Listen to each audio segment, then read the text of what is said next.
Carlota Guzmán trabaja en el CRIM de la UNAM, estudió en la Facultad de Ciencias Políticas y Sociales, hizo su maestría en Flaxo y su doctorado en la Universidad de París.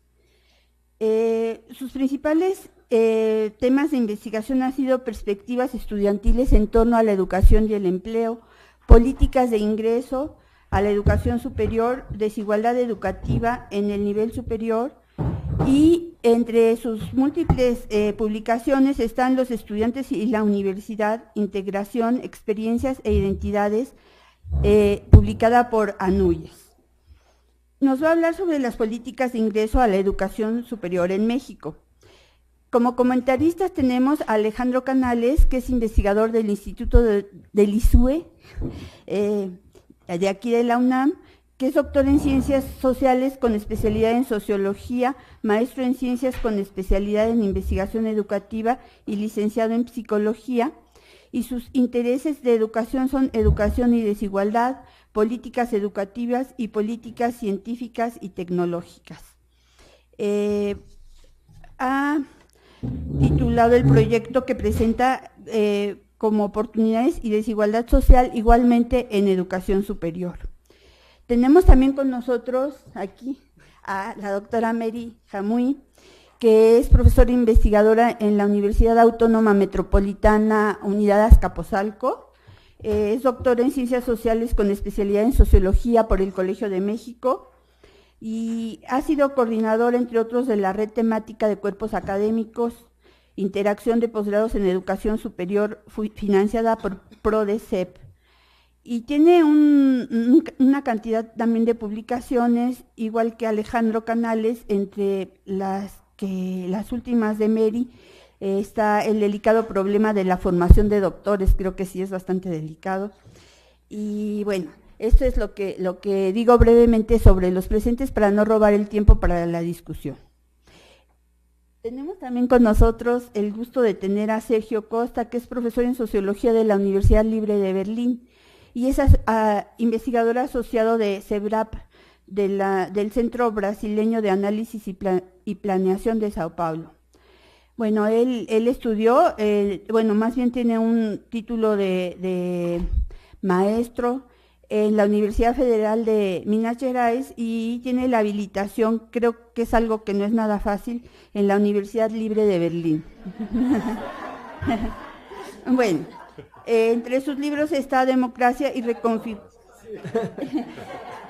Reconfiguraciones Contemporáneas del Derecho en América Latina, Descolonizando la Sociología Europea, Aproximaciones Interdisciplinarias y bueno, otros más.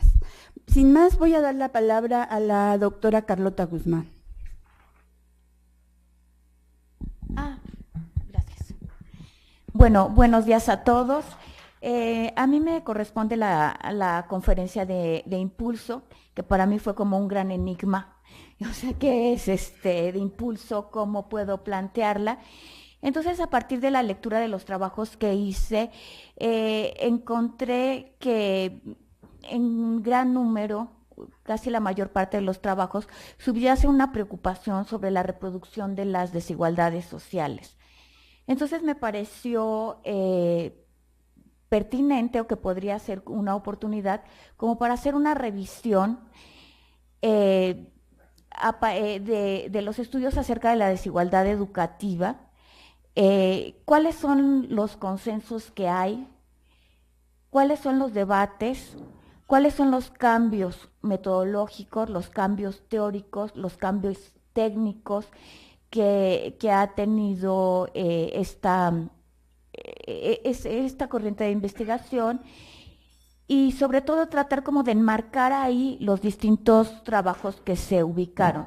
O sea, yo parto del reconocimiento que el tema de las desigualdades educativas, como objeto de estudio de la investigación, tiene una larga data. Uno de los momentos principales, de los puntos cruciales en este campo de la investigación, es la obra de Pierre Bourdieu, tanto Los herederos como La reproducción, que son efectivamente 41 años de Los herederos, y que marca, o sea, marca la pauta, o sea, como la impronta de la investigación en desigualdades educativas, tanto dentro de la sociología francesa, pero en América Latina tiene una gran acogida y marca la pauta para los trabajos, el tipo de preguntas que se hacen, el tipo de problemáticas que se tratan.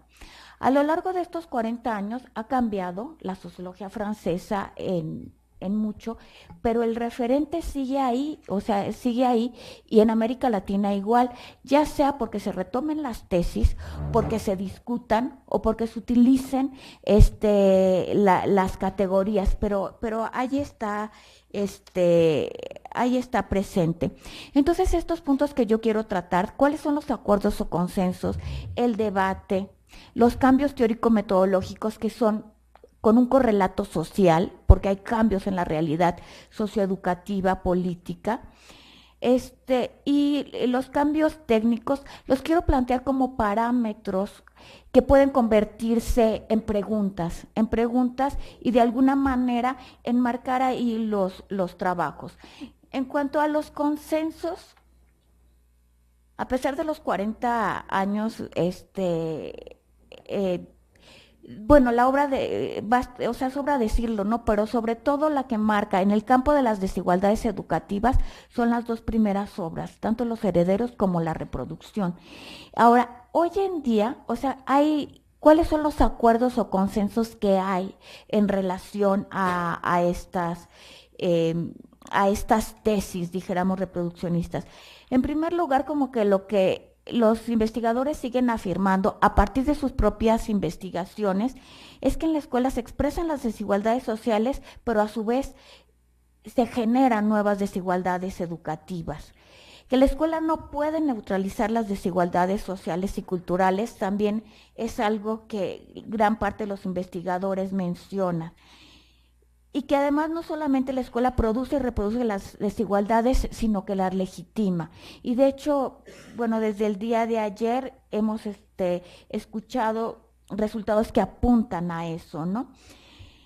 Sin embargo, una de las cuestiones que sí ha cambiado es que ya el análisis antes se hacía como de factores, el origen socioeconómico, el sexo, ahora se llama género, la perspectiva es de género, pero era la variable sexo, es como sexo, raza, origen socioeconómico. Hoy en día ya difícilmente se hacen estos análisis bivariados, sino hay un cambio hacia los análisis multifactoriales, porque se habla de que es un fenómeno multifactorial en donde es la combinación con otros factores, es decir, no es el origen socioeconómico, sino ser mujer más ser de tal origen social y étnico. El capital cultural sigue teniendo un peso importante en las investigaciones. A mí personalmente me sorprende mucho cómo sigue apuntándose al capital cultural gran parte de las explicaciones en la investigación. Otro de los acuerdos que hay en las investigaciones desde estas perspectivas, tanto en Francia como en América Latina, aunque tengo yo un sesgo en México, obviamente, es que la segregación social, étnica, económica debilita los lazos sociales y genera la desigualdad. Hay también acuerdo en que la educación universitaria genera movilidad intergeneracional, pero no disminuye la desigualdad, sino al contrario, reproduce y legitima la reproducción de las desigualdades de origen. Y que la igualdad no se reduce al ingreso, a la apertura de la matrícula, sino a la permanencia, a la igualdad en la calidad de resultados, en los beneficios que se generan. Este es uno de los, dijéramos, de las tesis en que mayor énfasis tienen en los últimos años. Y también en este mismo sentido que el aumento de la cobertura no aumenta las oportunidades educativas y mucho menos la democratización. Ahora, ¿cuáles son los debates que hay?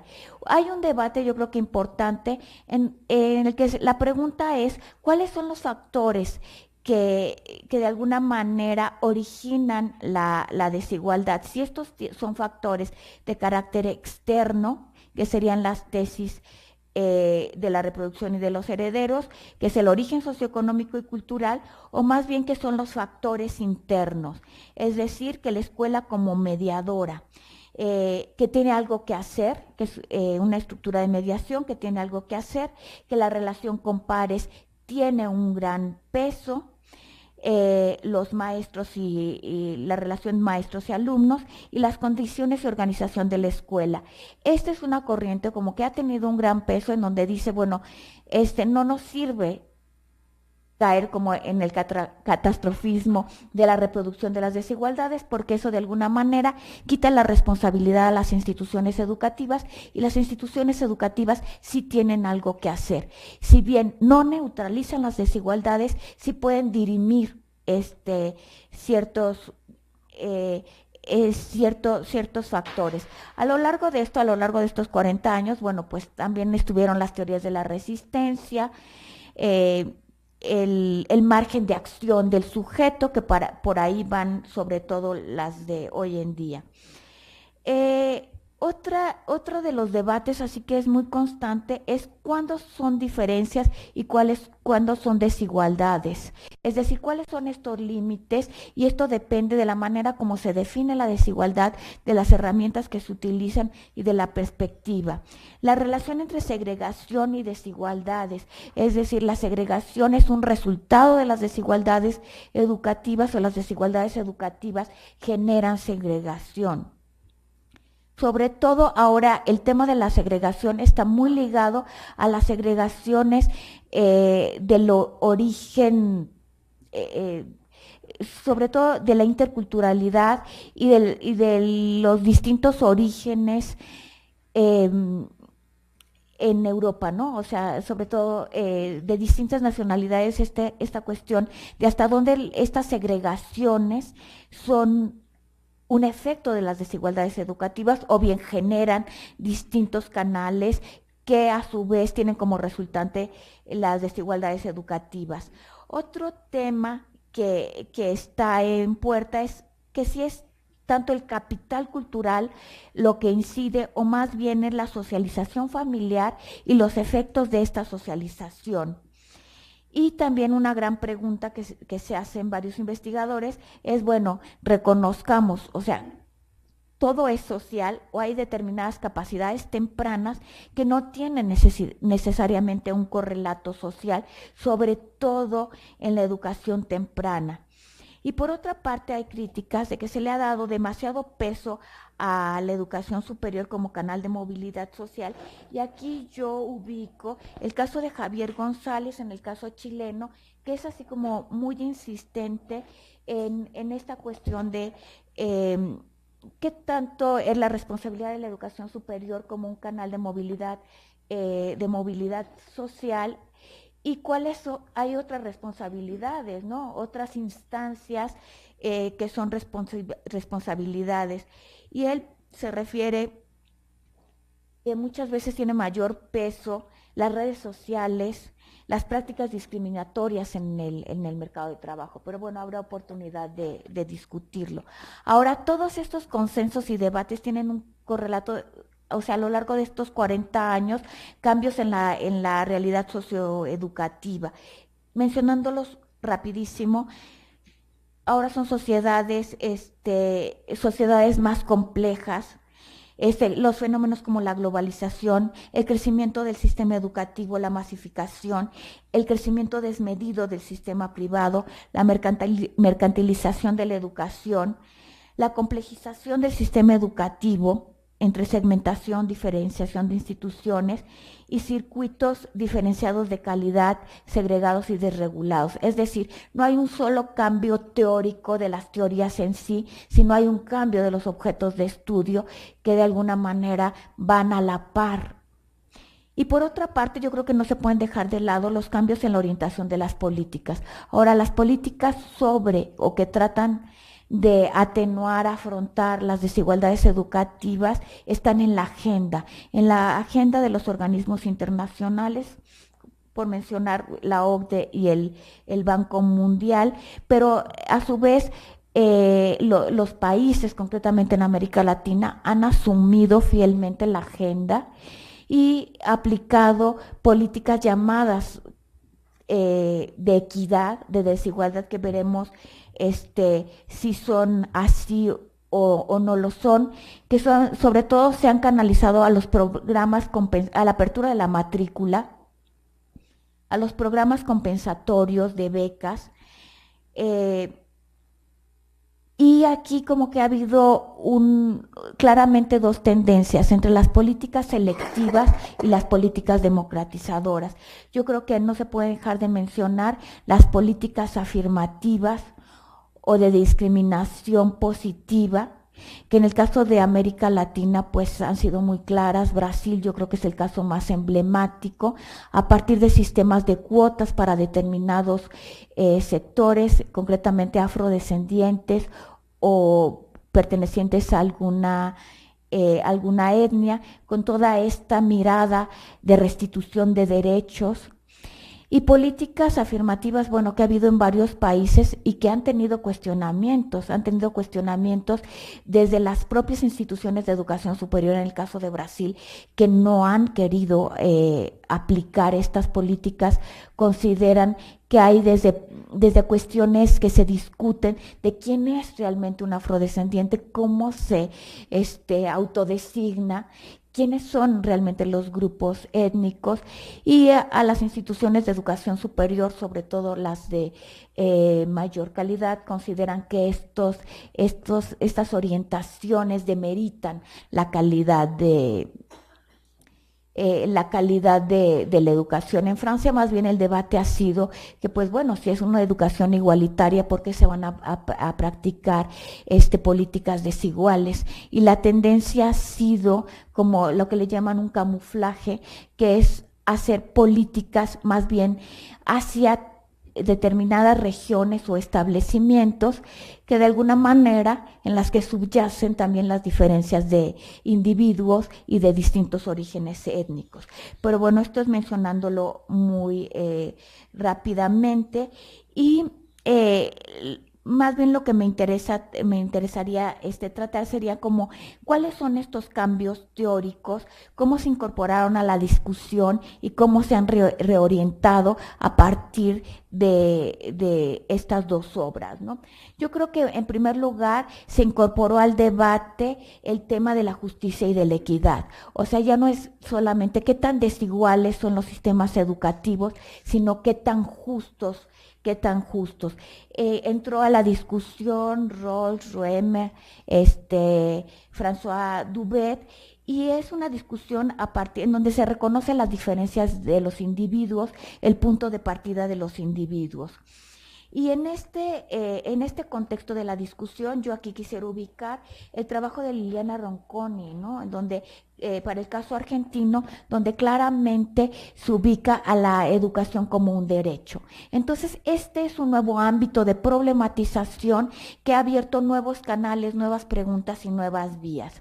Otro gran tema ha sido el papel de la familia, en donde, si bien en estas obras a las que me refiero como punto de partida, el capital cultural ha sido un elemento muy importante, el tema de la familia como tal no lo ha sido, y es más bien una nueva línea de investigación que se abre. Es decir, no solamente cuál es la adscripción por capital, cuál es el capital cultural con el que cuenta un estudiante, sino más bien cuál es el papel de la familia, o sea, de qué manera se despliega ese capital, que ha sido lo que ha abierto hacia la investigación, hacia la socialización, pero también hacia las estrategias que emplean las familias. Y lo que se ha encontrado sobre todo es que las familias, el papel que inciden es el acceso diferenciado que tienen hacia la información acerca de las buenas escuelas, de las escuelas que pueden llevar ciertas trayectorias de mayor éxito, y en ese caso también a la elección misma de las escuelas, y sobre todo a la gran diferencia que hay en las familias sobre los recursos a los que pueden acceder.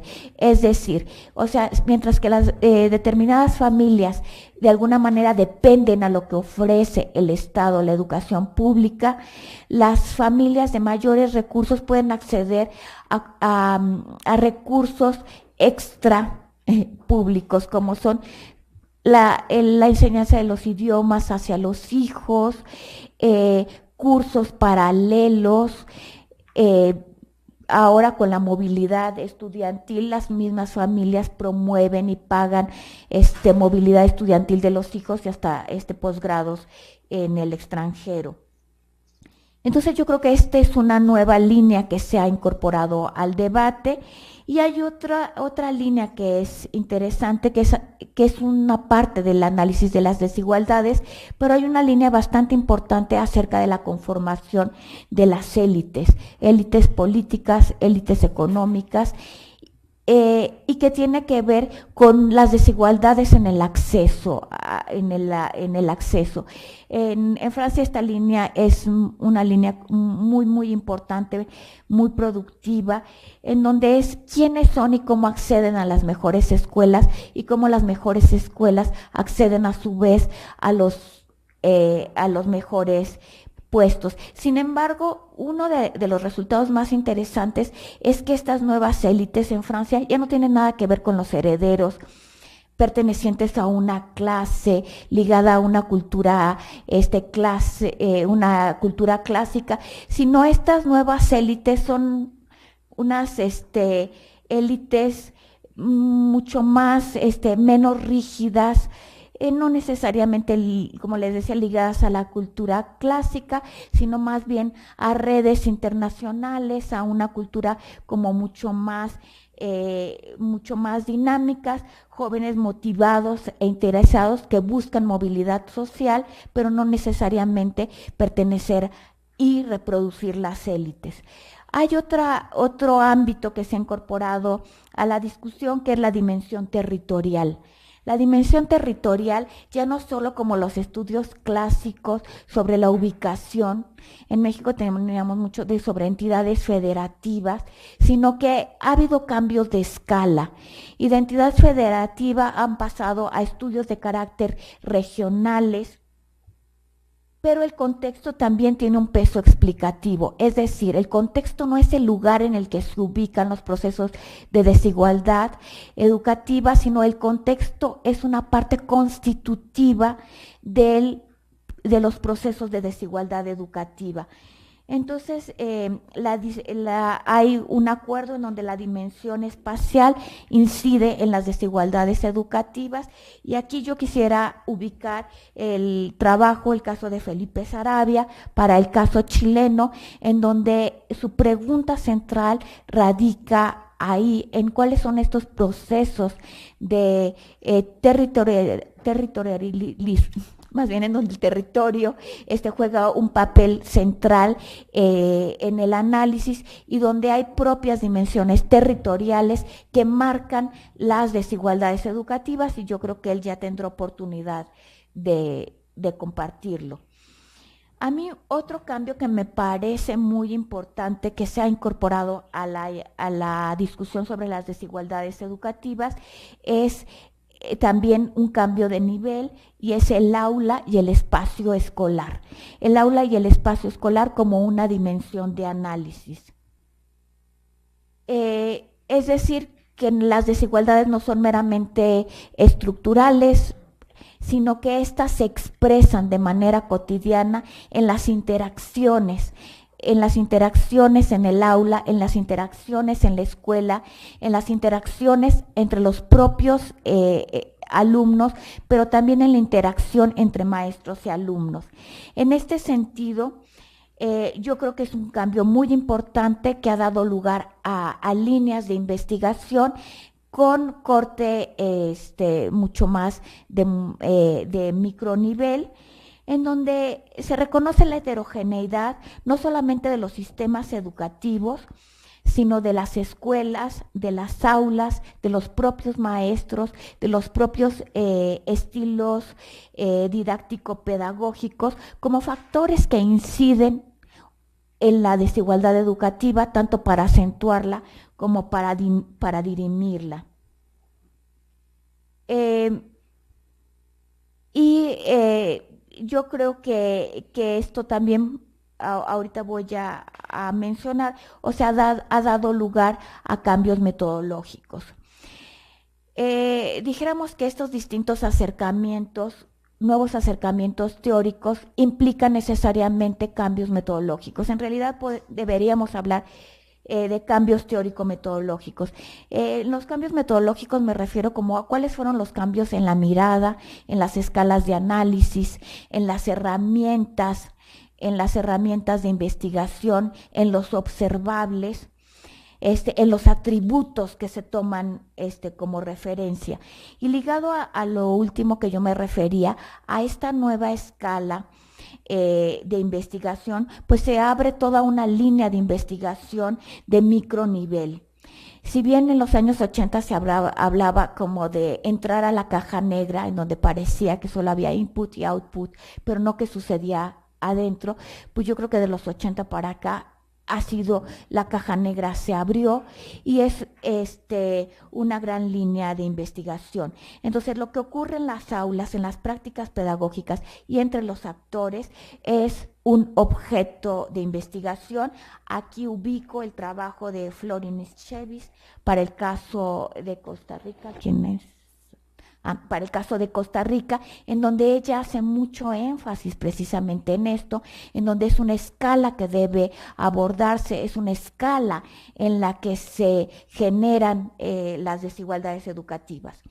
Hay en estos años un fuerte impulso a los estudios etnográficos que analizan los mecanismos de desigualdad, que analizan las interacciones y prácticas, y aquí ubico yo el trabajo de Claudia Díaz, para el caso chileno, en donde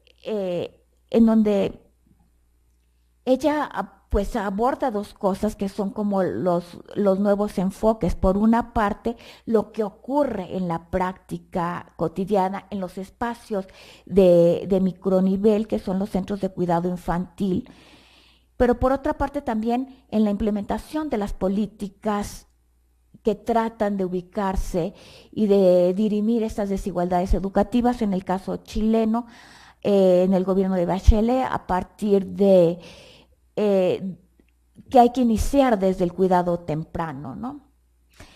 En estos trabajos de micronivel, yo lo que encuentro es que muchas veces no se sabe como cuáles son los observables. O sea, como que todos estamos de acuerdo en que es necesario que en la práctica cotidiana y en la relación con pares se expresan y se construyen las desigualdades educativas.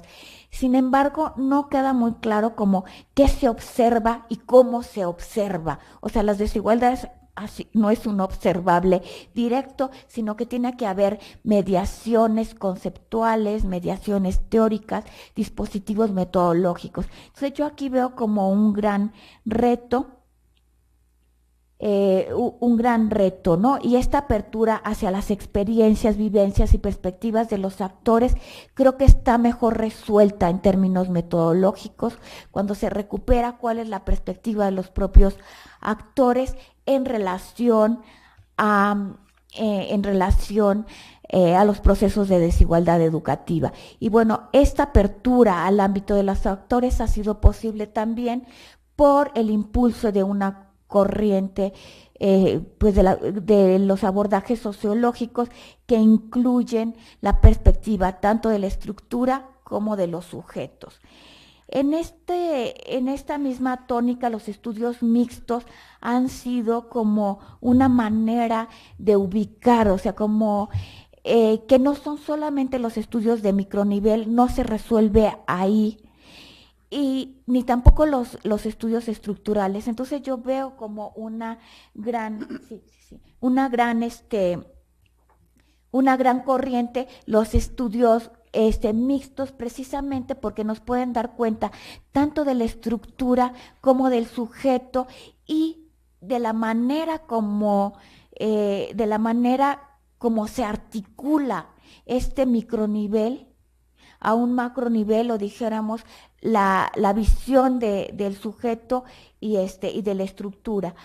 En términos metodológicos, yo creo que también ha sido muy importante como la resignificación y reconstrucción de categorías, que se le ha dado como un nuevo contenido a viejas categorías. Si bien el capital cultural sigue utilizándose como una categoría de análisis, obviamente ya no es el número de libros que hay en una familia, ni las enciclopedias, sino el contenido de estas categorías ya va más bien por acceso a redes, a redes sociales, a TICs, a otro tipo de cosas, ¿no? El origen socioeconómico también, o sea, ya no es,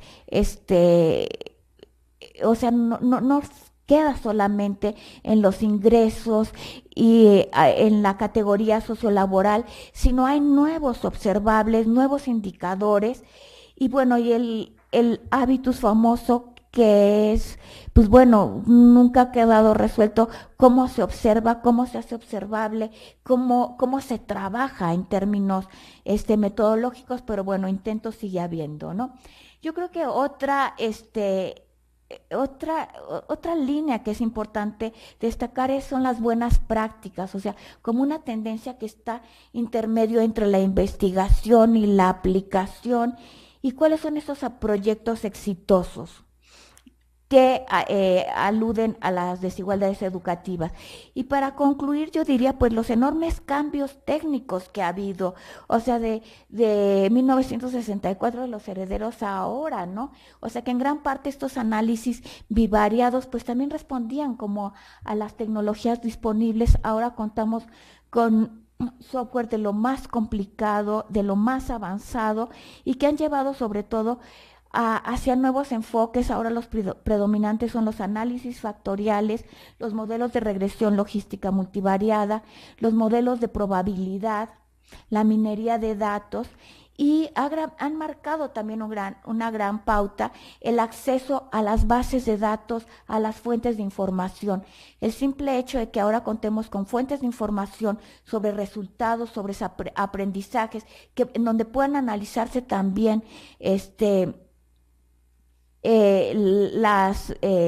todas las características socioeconómicas, bueno, es un gran avance. La comparabilidad entre países, entre sistemas educativos, entre establecimientos, también ha dado pauta a nuevos estudios. La incorporación de los sistemas de información geográfica, y bueno, y también ha sucedido algo que hemos vivido quienes llevamos tiempo en esto, pues ya esta separación entre los jóvenes que manejan todas estas herramientas, y pues ciertos investigadores que no manejamos esto, y cómo hacemos en estas brechas, y que yo creo que, pues bueno, aquí los equipos de investigación, pues bueno, son una buena solución para poder hacer uso, ¿no? Uso cabal.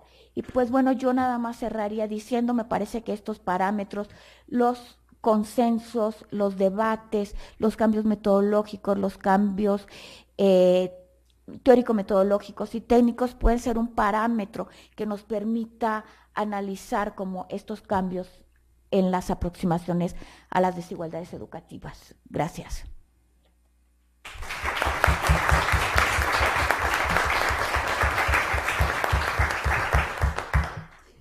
Muchas gracias a Carlota. Creo que ha hecho una magnífica conferencia que justamente da impulso para la discusión que vamos a tener a continuación. Ella nos ha hablado de los consensos y también nos ha hablado de las líneas de debate y de los nuevos temas de investigación que han surgido. Ahora vamos a escuchar el comentario que ha preparado Mary Jamuy.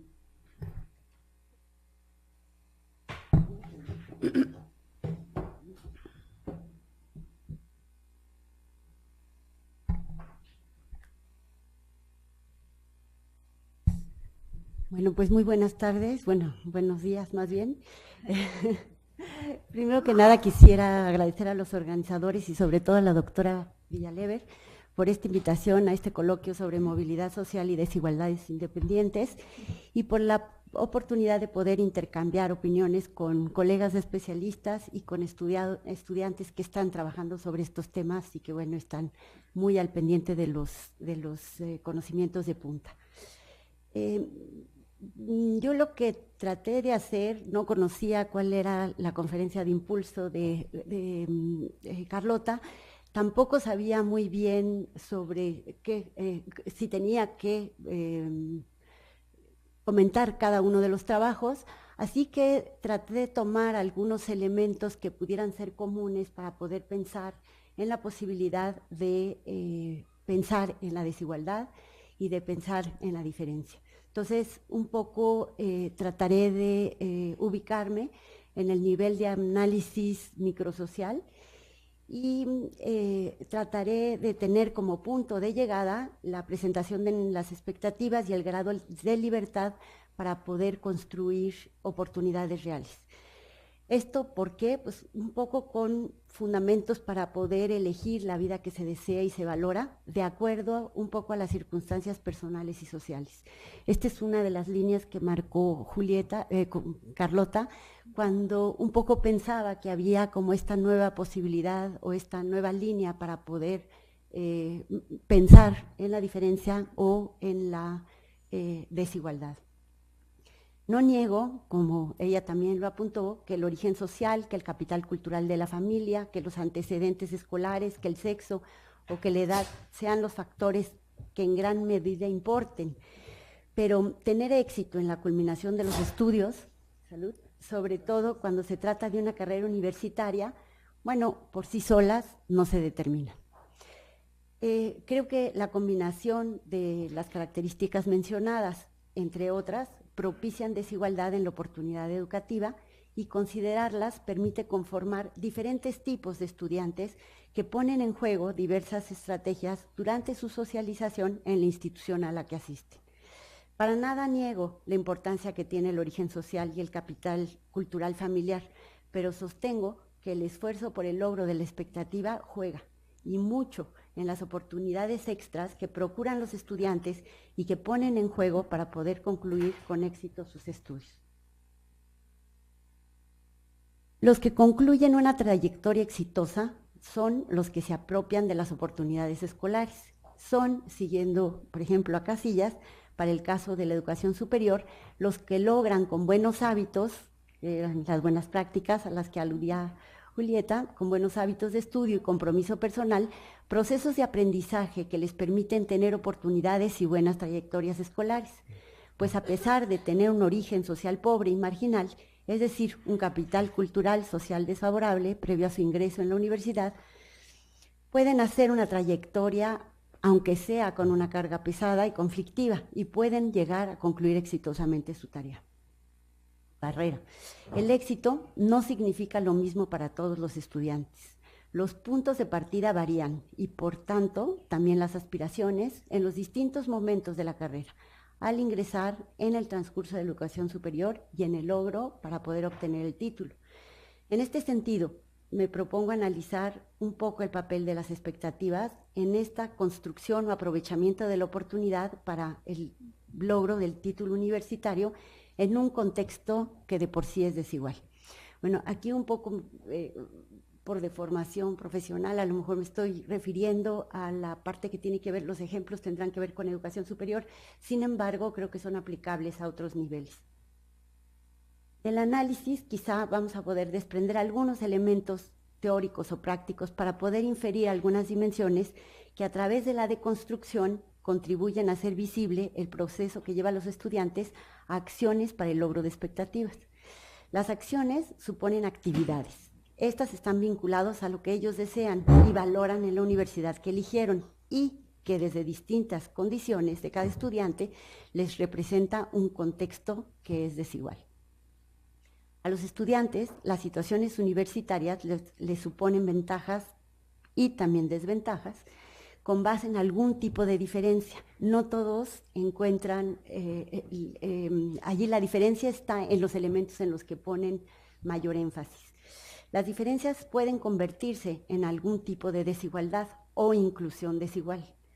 Estas diferencias les permiten o impiden aprovechar las oportunidades y hacen que en el terreno del juego la distribución de recursos materiales y simbólicos sea diferencial para el logro de su proyecto de vida. Entonces aquí una de las cosas muy importantes es pensar un poco al estilo de Zen, que cada quien tiene un contexto, un punto de partida particular y que a partir de él generan expectativas.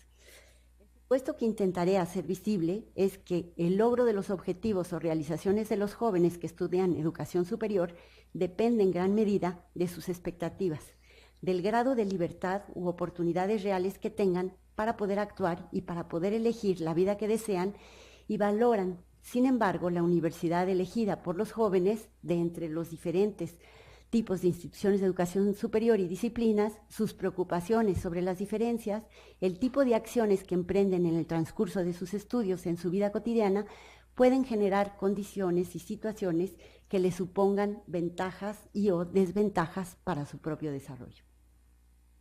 No todos los estudiantes tienen las mismas condiciones de partida, cada uno es único, tiene sus propios deseos. El deseo es distinto en los estudiantes. Este va acompañado de imágenes en las que opera un conjunto de condiciones que le dan sentido para poder lograr lo que él quiere. Por ejemplo, un estudiante de Derecho de la UNAM, cuyo padre es abogado, piensa en el título universitario y se puede imaginar el evento de la graduación. Este evento se acompaña de la idea de que el padre y la madre estarán muy orgullosos de tener un hijo abogado. Se ven vestidos de toga y birrete y listos para entrar a trabajar en un bufete jurídico, donde harán carrera profesional y ganarán dinero. Otro estudiante que también está en la carrera de Derecho de la Universidad Autónoma de la Ciudad de México puede tener otras expectativas. Supongamos que su padre es vendedor ambulante, a él le acompaña su deseo de ser abogado, el verse vestido de toga y birrete y trabajar en un puesto de gestión en la Procuraduría, en un establecimiento en el que tendrá un escritorio para él solo. En cuanto a su salario, piensa que será parecido al de su padre y se ve envuelto en el prestigio que le da el ser abogado y trabajar en un puesto público. Como verán, el punto de partida es totalmente distinto y el deseo también. Lo que acompaña el deseo de ser abogado, es decir, son un conjunto de condiciones en las que adquiere sentido el deseo. Ambos quieren ser abogados, tienen puntos de partida y de llegada distintas, condiciones de vida distintas y acceso diferenciado a las instituciones donde se formarán para poder ser abogados. Las universidades a las que tuvieron oportunidad de acceso les generan distintas representaciones sociales y reglas de juego que para cada uno de los estudiantes le presenta un reto distinto. Las representaciones sociales son sistemas cognitivos con una lógica y un lenguaje propio. Si seguimos un poco a Moscovici, podemos ver que, no representan simplemente opiniones acerca de, o imágenes de, o actitudes de teorías o ramas del conocimiento con derechos propios para el descubrimiento y la organización de la realidad.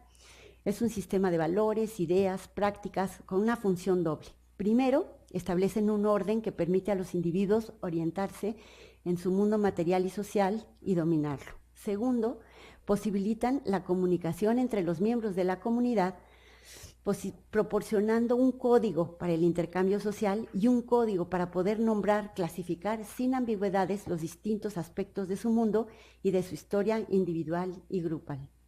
La representación aquí tiene una cara figurativa y otra que es simbólica, es decir, la que corresponde al referente, ¿sí? Y el referente le da al estudiante un carácter autónomo y creativo cuando reflexiona en los elementos descriptivos y simbólicos de su práctica y logra inteligibilidad al actuar. Esto implica tener capital lingüístico y simbólico para poder establecer justamente enlaces entre las normas y las representaciones de la institución en la que está, por ejemplo, para poder lograr alcanzar su objetivo. Es de esta manera que la expectativa se construye y se reconstruye en las categorías de fondo común del hábitus escolar. Las representaciones sociales le permiten construir una mirada compartida y hacer de las interacciones relaciones significativas. Las relaciones significativas se hacen palpables en los valores y en el orden, en los ritos, en las creencias que se enfrentan y les da la oportunidad de adquirir identidad como estudiantes en una relación cotidiana de intercambios que orientan sus prácticas.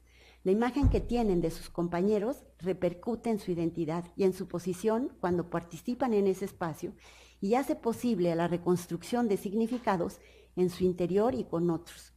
Así, los estudiantes manifiestan sus intereses juveniles y los conjugan con su estatus escolar a partir de sus interacciones en el contexto académico.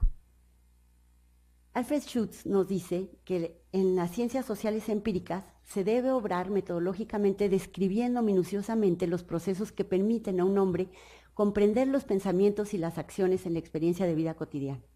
De manera que a partir de criterios y de tipificaciones podamos entender los motivos del comportamiento manifiesto que se observa y tratando de inferir sus motivos, el motivo para y el motivo porque, se puede inferir el sentido que tienen sus experiencias. El motivo para está antes de la acción, en el proyecto de su acción. El motivo porque está después de su acción, en las consecuencias de sus experiencias pasadas. Entonces, cuando el estudiante orienta su acción, antepone lo que busca y lo que sus experiencias le han significado. Conjuga su comportamiento futuro y con la reflexión de experiencias previas, interpreta lo que puede resultar. Cuando los jóvenes están en momentos clave, o en sucesos significativos, ellos de repente se paran, hacen altos y empiezan a analizar sus propias acciones, se interrogan a sí mismos y reflexionan sobre lo que les sucedió. Al reflexionar, tratan de entender. Sus reflexiones les ayudan a construir su identidad y los hace responsables. Se preguntarán ¿en qué? Puede que en sus procesos de aprendizaje, en entrar o no a clases, pues nadie les niega el que lo puedan hacer o no. En las universidades, pues la vigilancia es muy moderada y no están sujetos a un horario determinado para permanecer o salir de la institución. La pregunta entonces es, ¿dónde y cómo construyen sus expectativas los estudiantes universitarios? Al ingresar, como ya vimos, tienen expectativas que los orientan en sus acciones, pero como tratan de pertenecer e identificarse y actuar en concordancia con las reglas que implícita y explícitamente les da la universidad, ellos construyen, modifican o cambian sus representaciones sociales en lo que Bourdieu denomina hábitos. En él, las reglas del juego que la universidad les impone les representa principios a partir de los cuales ellos organizan y generan expectativas, y estas expectativas constituyen una base para que los estudiantes adapten sus fines a ellas. En ocasiones, ellos no están conscientes de este proceso organizador para cumplir con lo que la institución espera de ellos, pero al poner en juego los capitales que poseen y los que generan por los logros en el transcurso, justamente generan estrategias diferenciadas para lograr lo que los motiva.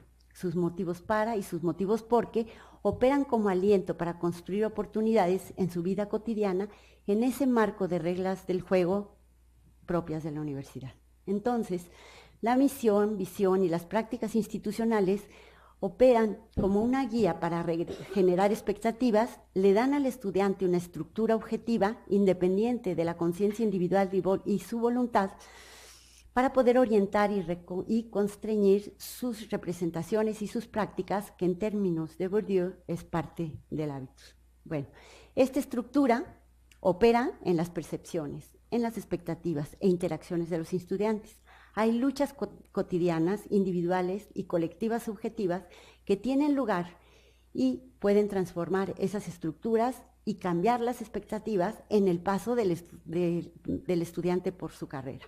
Siguiendo a Bourdieu, esta doble dimensión de la estructura objetiva y la subjetiva, la misión, la visión y las prácticas de las instituciones, se graban en la mente y las interioriza el estudiante, y entonces permiten que se inclinen a percibir, a sentir y a pensar de una misma manera que puede ser perdurable aunque se modifiquen a través de la experiencia. A veces generan expectativas tan enraizadas que resisten al cambio para marcar continuidad en su vida. Otras veces las expectativas que al inicio parecían estar enraizadas cambian ante las condiciones y disposiciones del hábito. La valoración que hacen de ser abogado antes de iniciar sus estudios y la que realizaban después de 3 semestres de aprendizaje en la universidad, generalmente cambian sus expectativas. Los estudiantes entonces modifican la importancia del valor que tenía su titulación y salida profesional y repercuten la motivación para la realización de sus estudios. Probablemente manifiesten menos expectación y en sus conversaciones cotidianas se refieran y se expresen más en el sentido de cómo realizar su servicio social que la imagen de ser abogado en el futuro más lejano. También entran en juego otras dimensiones, como la relación con sus compañeros, la convivencia con otros que buscan tener, como ellos, un título universitario. Con ellos conversan, bromean, se divierten, compiten por horas, reflexionan sobre sus inquietudes, intereses, logros. Al conversar sobre sus asuntos, sobre su futuro trabajo, su sexualidad o sus problemas académicos, aparece la posibilidad de reflexionar sobre sus aspiraciones, condiciones y opiniones, y puede que cambie la proyección de sus acciones cotidianas. Este proceso reflexivo puede ser que dé la retroalimentación con los otros, que les aporte elementos sobre la idea que cada uno tiene de sí mismo, se comparen y se midan con otros y ajusten sus expectativas y con ello el logro que están tratando de tener para poder, finalmente lograr su meta. La institución y los pares juegan un papel muy importante en este proceso de formación, les permite abrir su horizonte de vida, participar en eventos culturales y deportivos que están presentes en la construcción de su identidad como estudiantes, pues ellos se afiliarán a la oferta de actividades de la institución según sean sus gustos artísticos, deportivos, etc. En otras palabras, la universidad les transmite normas de conducta para que los estudiantes actúen de manera más previsible, encuentren el orden en el que organizan estrategias para poder tener logros y les dé confianza y posibilidad de forjar relaciones con una lógica que les permite interpretar y legitimar su comportamiento y el de sus compañeros. Así como los estudiantes construyen representaciones sociales, las instituciones también lo hacen. En ocasiones, estas representaciones de lo que significa ser estudiante para las universidades puede impedirles ver la realidad que sus estudiantes enfrentan y lo que significa para ellos obtener un título universitario. No consideran la diversidad de realidades que deben o que viven los estudiantes, pues no viven una única experiencia escolar. No construyen de la misma manera los símbolos universitarios, ni consideran la manera en la que van cambiando cuando van teniendo logros que capitalizan en recursos. De ahí que, para entender lo que las universidades esperan de sus estudiantes, sea necesario que consideren no solo su capital socioeconómico y cultural, sino también poner al alcance de sus estudiantes actividades extracurriculares conectadas con las expectativas de los estudiantes para que el logro de los objetivos o realizaciones en términos de SEN parciales se traduzcan en capitales para construir o acceder a oportunidades reales para actuar y para elegir la vida que desean y valoran. Lo anterior supone lograr, por ejemplo, el poder titularse como abogado como una decisión relacionada con sus expectativas de vida futura, atendiendo a la desigualdad que supone un ser humano único e irrepetible. De ahí que pueda decir que los estudiantes son distintos, tienen aspiraciones distintas y que desde su punto de partida algunos son exitosos y otros no lo son. Es decir, se parte de que las instituciones de educación superior, en ellas están las reglas del juego, que generalmente están en estrecha relación con los objetivos y logros de las personas y que éstas, con su libertad de acción y decisión, pueden o no aprovechar las oportunidades, independientemente del lugar que ocupen en la sociedad. Es necesario estudiar las expectativas entonces de los jóvenes para poder ver el futuro y su conexión con sus acciones y decisiones para justamente construir y aprovechar las oportunidades. Solo así se podrá entender hasta qué punto la posición lograda por los estudiantes puede considerarse como el resultado de una diferencia que se puede constituir en la desigualdad educativa y que puede constituir en algún tipo de exclusión o de inclusión desigual. Ya para terminar, me gustaría decir que en la práctica y en la experiencia que subyace a las acciones que llevan a cabo los estudiantes, ocurren procesos para poder capturar el mundo, orientar su experiencia y tratar de introducirlo en su quehacer cotidiano. A la expectativa le corresponde un sentido que se reflexiona, se interpreta y es regulado por la comunidad. En términos de Mannheim, se configuran constelaciones en momentos y condiciones específicas con un carácter constructivo. Por su parte, las instituciones operan como configuraciones de relaciones entre actores individuales y colectivos con una distribución desigual de recursos y una correlación propia de fuerzas para participar en el juego. En estas luchas está en el juego el campo y la delimitación para que el estudiante actúe con las reglas del juego, dé sentido y significado a sus acciones en torno a las expectativas, considerando justamente pautas, rutinas, recursos y la estructura de organización. Su motivo es lograr los fines esperados. La manera es capitalizando recursos y convirtiéndolos en logros, o como diría Zen, capacitar a los individuos para que sepan hacer uso de las libertades que los llevarán a sus propios logros.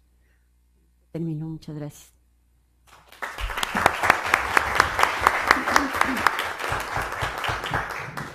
Muchas gracias, Mary. Hemos visto cómo Mary justamente está expresando lo que antes nos dijo Carlota, es decir, esta especie de eclosión de nuevos enfoques sobre fenómenos que antes se veían de manera más sencilla, ¿no? Ahora vemos cómo, digamos, en la vida del estudiante están las expectativas que además son fluctuantes y que interactúan con la institución, con temas como el deseo y otros. Bueno, ahora vamos a escuchar a Alejandro Canales. Muy buenos días, un gusto estar en este coloquio y un gusto compartir la mesa con las colegas, con el colega y con todos ustedes asistentes. Yo leí los trabajos, me parece que tienen distintos grados de avance y obviamente tienen distintas miradas. Encontramos desde lo más elemental en cuanto a nivel educativo a el nivel superior, un ángulo, otro ángulo que toman y distintas metodologías y autores. Me parece a mí que, bueno, yo me permití más bien tratar de sugerir al menos tres elementos, tres factores que me parece que podrían ser útiles, no necesariamente porque deban incluirlos o incorporarlos, sino porque me parece que de repente en algunos de los trabajos uno pierde de vista algunas de las variables que pueden ser muy relevantes. Estos tres factores o tres elementos que quiero mencionar son desde una visión más bien estructural, general, macro, pero me parece que sí tienen una relevancia para o que podrían tener alguna relevancia para el conjunto de trabajos y sobre todo para el tema que nos convoca, que es el de las desigualdades. Entonces, bueno, pues eso es lo que yo quisiera compartir con ustedes, estos tres elementos, ponerlos a su consideración. Y el primero de ellos es el de la escala de tiempo.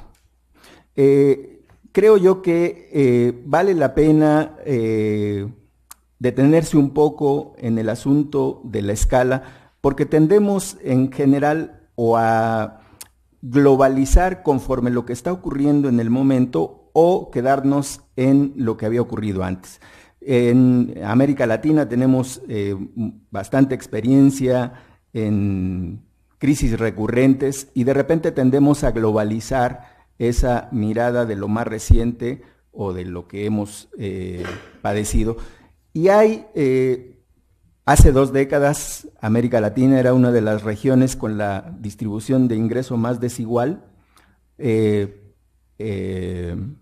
el mundo desarrollado, el quintil de mayores ingresos recibía 6 veces más y en América Latina eran 12 veces más, por ejemplo. Y hay cifras del año 2000, más o menos. Actualmente han variado estas cifras, pero todavía está como en la perspectiva, bueno, se ha profundizado la desigualdad, se ha mantenido. ¿Qué ha ocurrido con este asunto? Y yo creo que una perspectiva en escala del tiempo nos puede dar una apreciación un poco más certera a lo que estamos tratando de indagar. Pero además, otro asunto que vale la pena también notar es ¿qué ha hecho en los esfuerzos de los gobiernos nacionales? Bueno, en buena medida, pues lo que han tratado de hacer es de incrementar el gasto público, de diseñar determinadas iniciativas dirigidas a los sectores más vulnerables, y valdría la pena ver y advertir, bueno, ¿qué ha ocurrido con estos esfuerzos de ampliación de las oportunidades educativas, de ampliación y de acceso a los servicios de salud, a la seguridad social, etcétera, en este largo tiempo desde que se ha identificado que el problema de la desigualdad es uno de los grandes problemas que tenemos? Entonces, eso es importante, pero otro componente que también es importante en la escala del tiempo es el de ponderar los esfuerzos nacionales que se han hecho. Creo que cuando hacemos ejercicios comparativos, particularmente en términos del acceso a oportunidades educativas, y decimos, bueno, pues es que la matrícula en tal región o país está en 60, 50, 80, o se universalizó la cobertura en esa región o en ese país. Pero lo que no advertimos en buena medida es en qué contexto y en qué circunstancias ocurrió esto. ¿Qué quiere decir ponderar los esfuerzos nacionales? En la región latinoamericana tenemos una escala de tiempo relativamente distinta. En buena medida, la mayor parte de los esfuerzos en el siglo anterior pues era tratar de ampliar las oportunidades educativas en los niveles elementales e inclusive en las tasas de analfabetismo, de tratar de abatir la tasa de analfabetismo. En México, a mediados del siglo anterior, pues la mitad de la población estaba en esa condición. Y después la mayor parte de los esfuerzos del siglo anterior pues se fueron a tratar de universalizar la educación básica. ¿Qué quiere decir esto? Que si se canalizan en buena medida los recursos públicos, las iniciativas para tratar de atender a lo más básico, pues en general los niveles posteriores o el nivel superior pues tienen que aguardar todavía restringir la posibilidad de canalizar recursos a ellos. Entonces, a eso me refiero cuando yo digo una perspectiva de escala del tiempo también permitiría advertir que los esfuerzos de ampliación de oportunidades educativas es distinta cuando se tienen tales imperativos en los niveles elementales del sistema, cuando las tasas de analfabetismo son muy altas o inclusive la presión demográfica. Crecimientos a tasas del 3%, pues es distinto a que sean a la mitad o menos de ese nivel. Entonces, creo yo que un componente de escala del tiempo nos permitiría ponderar, por una parte, estos esfuerzos de los gobiernos nacionales y también el tipo de resultados que han tenido las diferentes iniciativas que se han puesto en marcha. Otro asunto que también me parece que vale la pena destacar es el tema de la calidad, el de la calidad educativa. Si la mayor parte de los esfuerzos en esta visión macro se han dedicado a tratar de ampliar las oportunidades educativas y los recursos se fueron para allá, como que muy poco se reparó en el tema de la calidad educativa. No es nuevo, alrededor desde los años 80, en realidad se comenzó a notar que el crecimiento en los diferentes niveles de los sistemas educativos en todas las regiones y en todo el mundo, en realidad se habían expandido, pero que el logro de resultados, la calidad de estos sistemas, en realidad también tenían serias deficiencias. Y ahí comenzó un poco la preocupación de qué es lo que se había hecho mal, y se fueron atribuyendo responsabilidades, desde las gestiones de los sistemas educativos, el tipo de normas, los tipos de alumnos, las características socioculturales de los alumnos que ingresaban, las calificaciones de los maestros, pero ahí comenzó un poco la preocupación por el tema de la calidad. Y ahora en realidad estamos un poco más ubicados en el asunto de la calidad.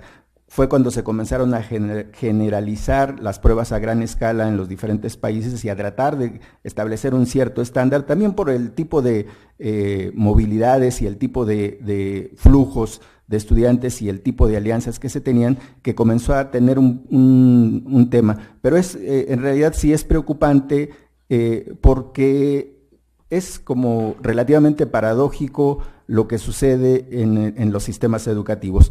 Generalmente son altamente selectivos y la variable de clase social y contexto familiar son claves, como lo ha mostrado la literatura, para tratar de determinar el ascenso a lo largo del sistema educativo, pero lo paradójico es que si es altamente selectivo y resulta que hacia el final de la trayectoria escolar, los niveles de la calidad educativa, del logro de aprendizaje, están en cuestionamiento. Y esta creo que tendría que ser como una de las grandes preocupaciones, es una de las grandes preocupaciones para quienes nos dedicamos al tema educativo y también para los gobiernos nacionales, esta paradoja con el sistema educativo que sea altamente selectivo y al mismo tiempo la calidad que ofrece, la calidad educativa, sea muy deficiente. Entonces, algo no está mal. Es un problema realmente estructural el del sistema educativo en esta circunstancia. Otro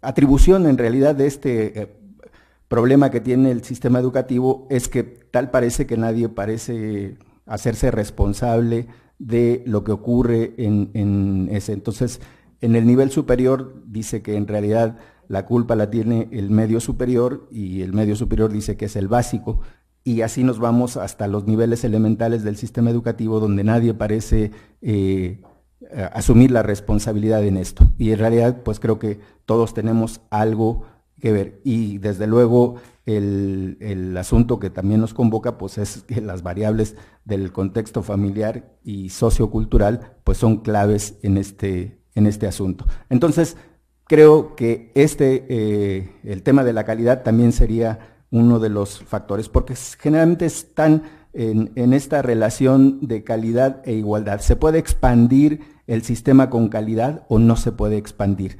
¿Necesariamente tiene que ser elitista el servicio educativo para que tenga calidad? Sí se puede expandir ofreciendo un servicio educativo aceptable o no, que creo que me parece que ese tendría que ser una de las preocupaciones.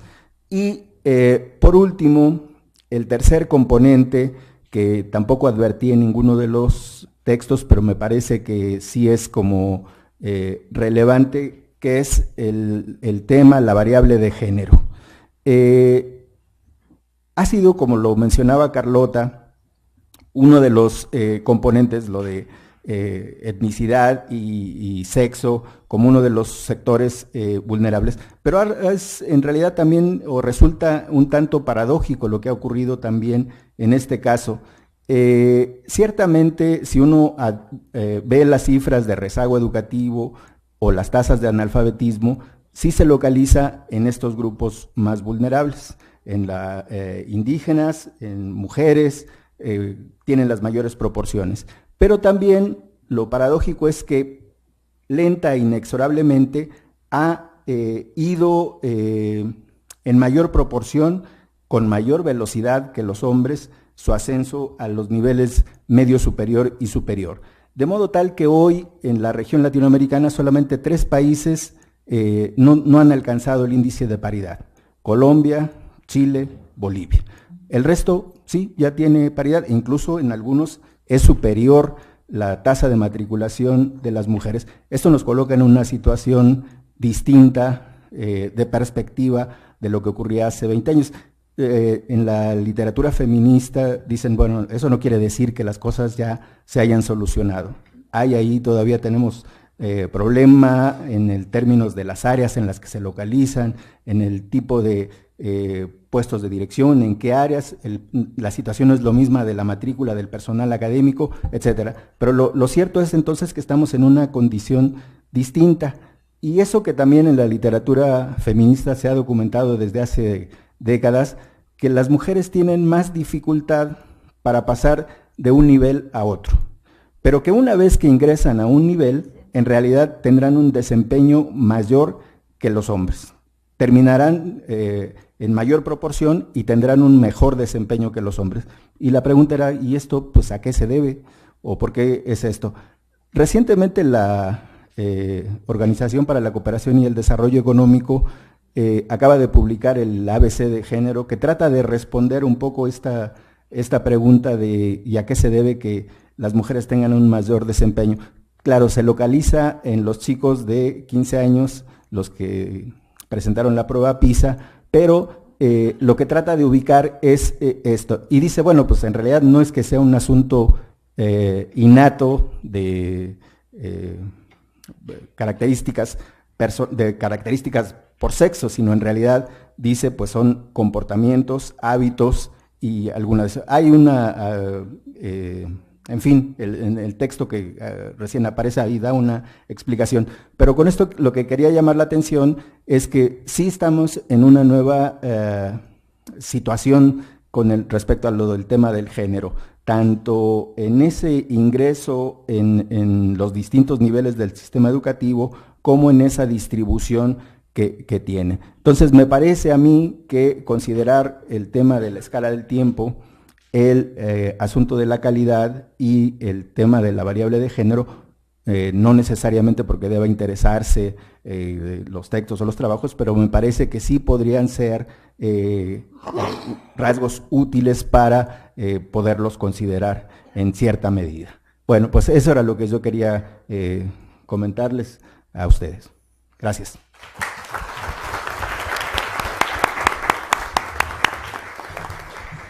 Muchas gracias, Alejandro. Me parece que esta participación de Alejandro las va a dejar seguramente a todos ustedes con ánimo de participar, puesto que ha hecho una lectura cuidadosa de los trabajos presentados y también hace sugerencias respecto a nuevas dimensiones o dimensiones que a lo mejor no han sido consideradas suficientemente.